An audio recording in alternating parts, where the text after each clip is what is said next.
From Pacifica, this is Democracy Now! I don't think Mr. Snowden was a patriot. As I said in my opening remarks, I called for a thorough review of our surveillance operations before Mr. Snowden made these leaks. As President Obama outlines proposals to reform the National Security Agency's surveillance programs, The Guardian newspaper reveals new details about how the NSA has secret backdoor permission to search databases for emails and phone calls of individual Americans. We'll speak with a former top aide to longtime NSA critic, Senator Ron Wyden. Then we look at the life and civil rights legend, Bayard Rustin. We need in every community a group of angelic troublemakers. Our power is in our ability to make things unworkable. The only weapon we have is our bodies, and we need to tuck them in places so wheels don't turn. 50 years ago this month, Bayard Rustin organized the March on Washington. He was black, gay, and a pacifist. Last week, the White House announced he'll be posthumously honored with the Presidential Medal of Freedom. We'll speak with former NAACP Chair Julian Bond, Rustin's partner, Walter Nagel, and John D'Amelio, author of Lost Prophet, The Life and Times of Bayard Rustin. All that and more coming up.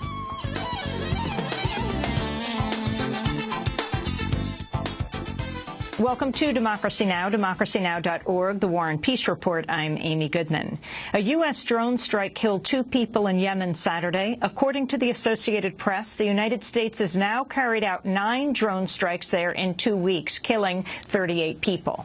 McClatchy says the surge has marked the most concentrated series of drone strikes in Yemen in more than a decade. While Yemeni officials say the dead are suspected militants, many have not been identified. A senior Yemeni official told CNN the number of strikes is actually 12 and that nearly a dozen of those killed are believed to have been innocent. Yemeni activist Faria al-Muslimi tweeted the names of 3 civilians he said were injured in Saturday's attack in the south of Yemen. The United States has reopened 18 of the 19 diplomatic posts in the Middle East and Africa that were shuttered last weekend due to an alleged al-Qaeda threat.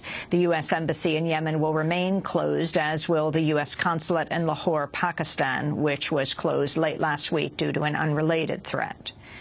The Guardian newspapers revealed the National Security Agency has a secret backdoor into its vast databases, allowing it to search for the emails and phone calls of U.S. citizens without a warrant.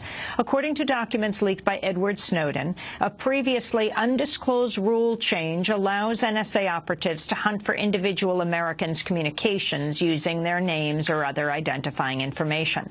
The article was published hours before President Obama held a news conference to propose a series of reforms in response to mounting criticism of the NSA's sweeping spy programs. It's not enough for me as president to have confidence in these programs. The American people need to have confidence in them as well.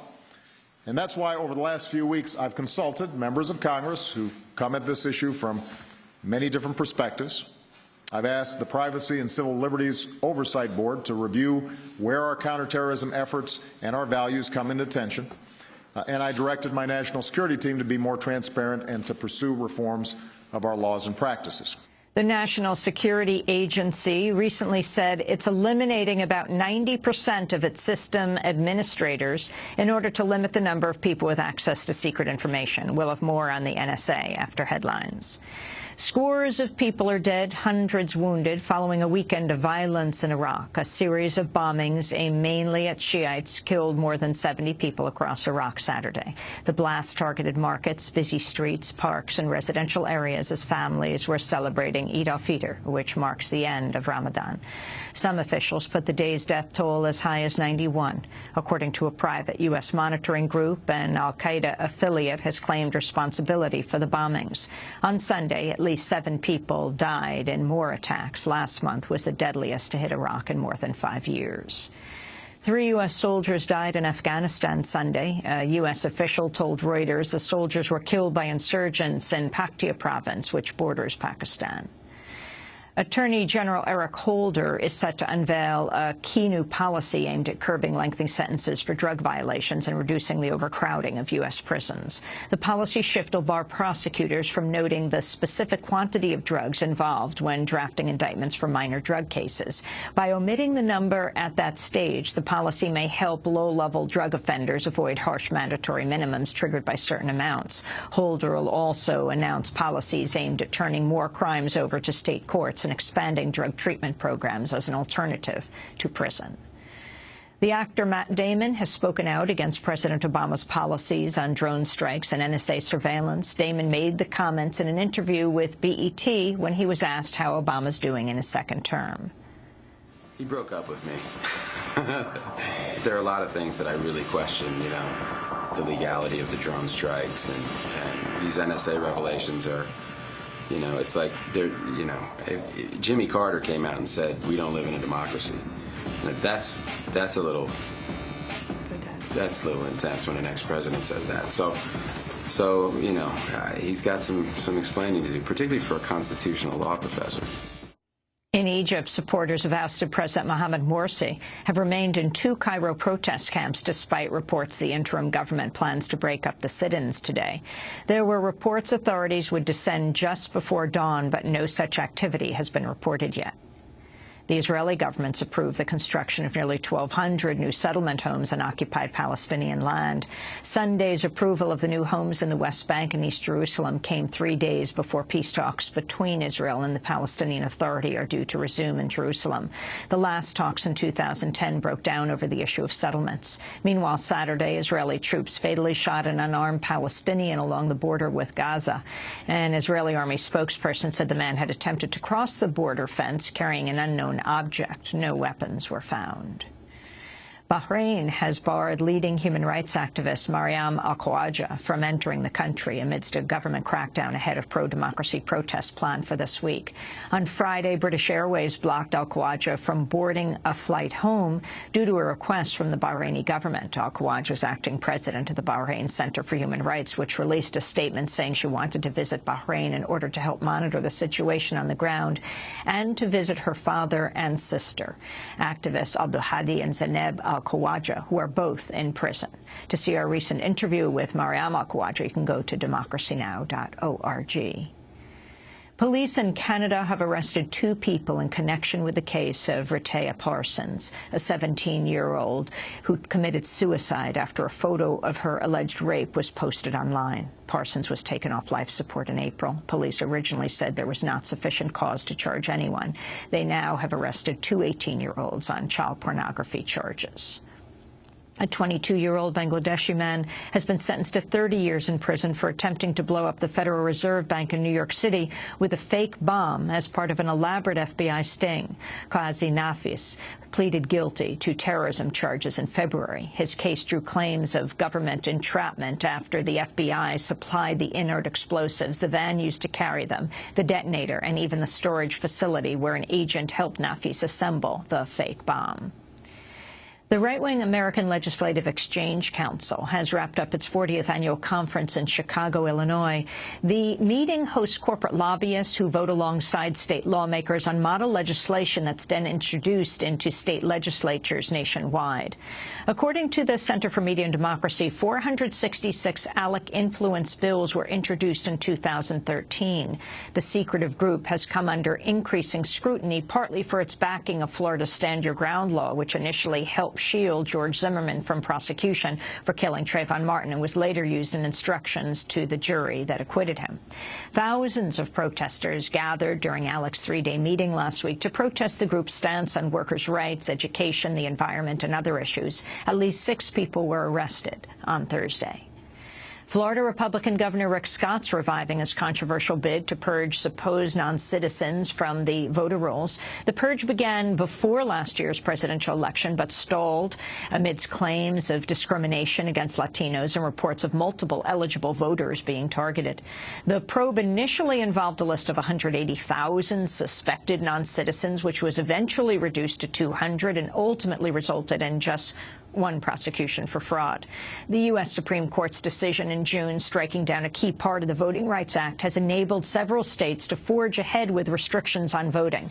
In Florida, the group Dream Defenders is vowing to fight back with a voter drive aimed at reaching 61,500 people, the margin of votes by which Florida Governor Rick Scott won in 2010. The Dream Defenders have been camped out in the governor's suite for nearly a month, demanding changes, including the repeal of Florida's Stand Your Ground law. Executive Director Philip Agnew announced their latest campaign. We intend to register the people that are forgotten, the black, the brown, the indigent, the poor, the LGBTQ community, and we will meet them where they are, in their classrooms, at the mall, at the club, on the corner, at the bus stop, and we will encourage them to vote in the name of their issues, not in the name of any candidate. We will encourage them to use their power at the ballot, not for any party, not for promises and pandering, but in a way that builds power for young people, for people of color, for poor people in the state of Florida. A new report says sheriffs in Oklahoma spied on a training camp for activists opposed to the environmental impacts of tar sands oil. In March, the spying allowed authorities to thwart a planned blockade of TransCanada's oil reserves in Cushing, Oklahoma, pulling over some participants even before they reached the protest site. Documents obtained by Earth Island Journal show at least 2 law enforcement officers infiltrated the Great Plains tar sands resistance camp and wrote a detailed summary about the people there. According to a report published today, the infiltration is part of a wider pattern of surveillance by government officials who routinely share information about activists with TransCanada, the firm behind the controversial Keystone XL pipeline, which would carry Canadian tar sands oil to Texas if approved by the Obama administration. A federal judge has denied a request for compassionate release for jailed civil rights attorney Lynn Stewart, who is dying from 4th-stage breast cancer. Lynn Stewart has served almost 4 years of a 10-year prison sentence for distributing press releases on behalf of her jailed client Omar Abdurrahman, the Egyptian cleric known as the Blind Sheikh. On Friday, Judge John Kotel rejected a request that would have allowed her to die surrounded by her loved ones. The judge said he could not order her release unless it was first requested by the Bureau of Prisons, which recently turned down Stewart's bid for release, saying she's not sick enough. Since then, her doctor has said she has less than 18 months to live. Lynn Stewart's lawyers have resubmitted her application to the Bureau of Prisons, and Judge Kotel said he would give prompt and sympathetic consideration if the Bureau approves that request. New York's Pacifica radio station WBAI, where Democracy Now! Is broadcast for the last 17 years, has laid off 2/3 of its staff, including the entire news department, following a series of crippling financial problems. Summer Reese, the interim head of Pacifica, told the New York Times the layoffs include 19 of 29 employees. WBAI lost its studios on Wall Street during Superstorm Sandy and has struggled to pay rent on its transmitter, which sits atop the Empire State Building. Summer Reese announced the layoffs in an on-air address to listeners following union talks on Friday. With a very heavy heart and very great difficulty, we will be laying off virtually everyone whose voice you recognize on the air who is a paid programmer. This includes the vast majority of paid programming in the daytime. It will include the news broadcast, which I know from a great deal of feedback from the listening public is very important to the New York City audience. We do not have the ability to continue payroll at this station without making these layoffs. WBAI is one of 5 stations in the nationwide Pacifica network. Donated to Pacifica by philanthropist Louis Schweitzer, WBAI went on the air in 1960. Andrew Phillips, former general manager of Pacifica's Berkeley, California station, KPFA, is taking over as interim program director of WBAI. And those are some of the headlines. This is Democracy Now!, democracynow.org, The War and Peace Report. I'm Amy.